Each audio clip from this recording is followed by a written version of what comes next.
Hey friends, full reactions in the link in the description below, so pause, leave a like, really helps with the channel, subscribe, and come back after you watch the reaction for the discussion. Give you some time to do that. Review and commentary starting in 5, 4, 3, 2, 1. Let's go. Okay, so this episode we gotta look at the big three and some closer looks at some of the villains too. First we had Twice, and then this new guy called Overhaul. Twice has always been super funny. He has this Deadpool kind of humor, but to see him suffer from this second voice inside his head and this idea that he needs to put on his mask to keep calm, it's a little unnerving. And his quirk is really interesting, creating doubles everything. We already knew he could do that with Dobby, but I didn't realize he could create so many of one object, one person.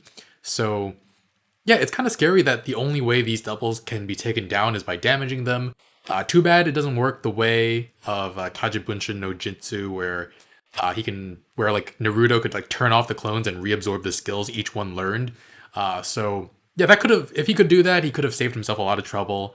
Twice could, if he just canceled the clones when they were fighting each other. But also, treating his clones poorly was probably not the best idea to start with. He definitely got carried away with his quirk, and it seems like they were all motivated by anger when they became violent with each other. But when Dobby's clones were killed, the clones didn't really seem to care at all. They were just like, "This is not my real body. I don't care." So I'm wondering if Twice, if he had just murdered his clones at the end of each day, would he have run into this problem where they revolted against the original? And it's a quirk that would be so incredibly hard to abuse. I get it, but it just seems like it caused a whole lot of problems. Also now, it, the second voice in his head doesn't seem to be a result of the quirk itself, but of being massacred. So we actually haven't seen him use his quirk to clone himself outside of that flashback. So I wonder if that's because of this incident, and he's like traumatized and doesn't want to create another clone of himself. And I mean, his clone split his head open, or the skin in front of his head and on top of his skull open, which I guess that's not enough damage to dissolve a clone, otherwise he would know that he isn't a clone. But the very fear that you aren't the real version of yourself is really scary. And the thing is, he could find out if he's actually a clone by having someone stomp on him like Aizawa stomped on the Dobby clone. But if he isn't the real one, he's just gone forever. So that's kind of not an option. And I also would have assumed before this episode that if the original dies, he would die too. So either that's not how it works, or he doesn't know that's how it works. Also, I think if he thinks he might be a clone, that means that the clones were capable of making clones too, because he's clearly still capable of doing it. So yeah, so if they were sick of working, why not make clones for themselves once they got fed up instead of trying to kill the original? Like, why was the answer killing other versions of yourself? Was it just they felt so oppressed?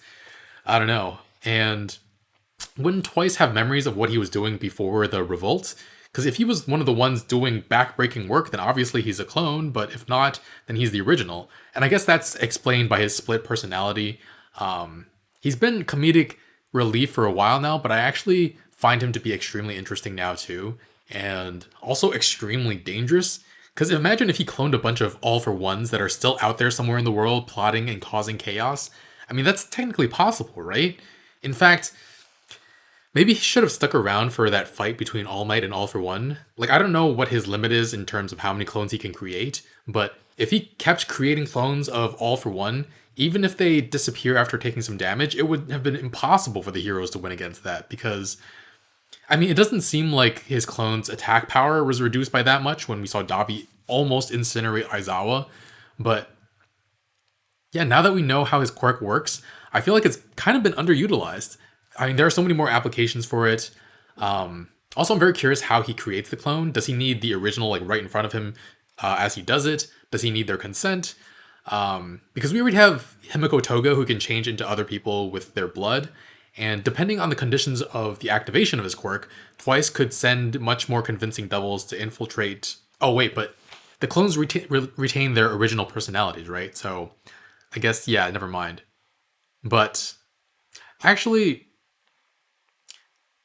do the clones necessarily know they're clones? Because he doesn't know he himself is a clone. What if he captured one of the heroes and inserted a clone version into the, like, into society without knowing that it's real, if it's real or not. Like the clone wouldn't know if it was real or not. Huh. Anyway, but yeah, I guess at the very least he can create an army out of a single person, which is still overwhelmingly powerful. So seems like a very seems his quirk still seems underutilized at the moment. He ran into Overhaul, got that plague doctor mask thing going on.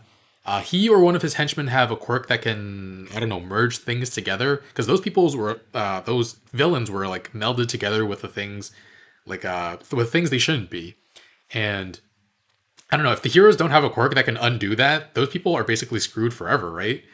But yeah, interesting time to introduce a new villain though, right before the season finale. It makes it feel like he's going to be a big focal point of the next season. And after that, we were back to UA. Deku and Bakugo still under house arrest. Deku feeling like he's left behind, with everybody talking about the internships, and Ida imitating his inner monologue, calling him house arrest. We had 1A running into 1B, and they referred to that girl as a transfer student, but I feel like we've seen her before, so I don't know. But touch me and I'll pummel you till your mama doesn't know you. She said it with so much enthusiasm and like joy and innocence. Kendo had to knock Monoma out again, but they all passed. Good for them. Just Bakugo and Todoroki failed from UA in this first year. We saw this dog teacher who was speaking for a bit in English or in normal human language and then just started barking. What the heck? And then we learned about the big three. I've been asking for so long to see year 2 and year 3 students, and I'm guessing these are year 3 students, but based on the episode, the blonde one was the one Principal Nezu had in mind for All Might to pass on One for All to, so he must be something else. I can't wait to see what this guy is made of. And then trash, am I right? He wound up talking to Deku and making Deku doubt his own sanity. Honestly, what a great quirk to have to play practical jokes on people. He honestly seems like someone who fits into All Might's ideal of like showing up and always smiling, because his quirk is just funny and his personality is quirky as well. No pun intended, I guess. And yeah, his quirk seems to allow him to slip or pass through actual matter. And I couldn't think of the word while I was watching the episode, but in physics, liquids or gases passing through a solid is called permeation. So I don't know if his quirk follows the same principles as that. Like, does he make himself into a different type of matter? Does he just separate each of his atoms and pass through walls like that? And if he can pass through things, that means things can pass through him as well. But light still reflects off of him and doesn't pass through him because we can obviously still see him. So very curious. Seems to have a great sense of humor. Just showing up like that to freak Midori out is kind of hilarious. And he's instantly very likable. And yeah, it's a very interesting quirk. I'm curious how it makes him part of the big three, because it feels like it's limited in attack power, but I think a lot of quirks can become a lot more powerful depending on how hard you train it, obviously. So it means he can't be hit by anything, which is super broken.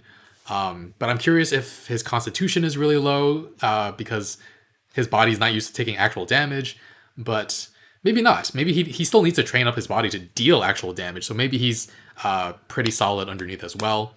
But yeah, very curious what he's capable of. I'm remembering an episode of Agents of S.H.I.E.L.D. when the Inhuman Gemma was training in space, made her hand pass through somebody's body, and then she solidified her hand, displacing the guy's insides and killing him. So obviously the guy is a hero, so he shouldn't do that. But can he? I'm very curious about his quirk now, and I mean, I guess we'll see it in action next time. And yeah, excited to see some upperclassmen finally. The girl in the big three was very cute and bubbly, and she's just like slapping the guy. And then the other guy, don't know anything about him yet, really, besides his appearance. But yeah, very curious about all of them and what makes them so powerful, what sets them apart from the other students in 3A and 3B, I guess. And also, the idea of a big three also sets up the idea that the second years might have a big three next year, and that there's a big three in 1A or in year 1 as well, which I guess would be Bakugo, Deku, and Todoroki, but I don't know. We actually haven't seen enough from 1B yet, I guess, to make that to know that that's for sure. But anyway, guys, this was a lot of fun. Thanks for watching. I'm gonna give this a 9 out of 10. Lots of very interesting backstory and a lot of setup for next episode and the next season. So yeah, excited for it. Yeah, leave a like. Really helps out the channel. We are 1 week ahead over on Patreon on the early reaction tier and 3 weeks ahead in the full reaction tier. So check that out in the link in the description below. All right. Bye, friends. See you guys next week.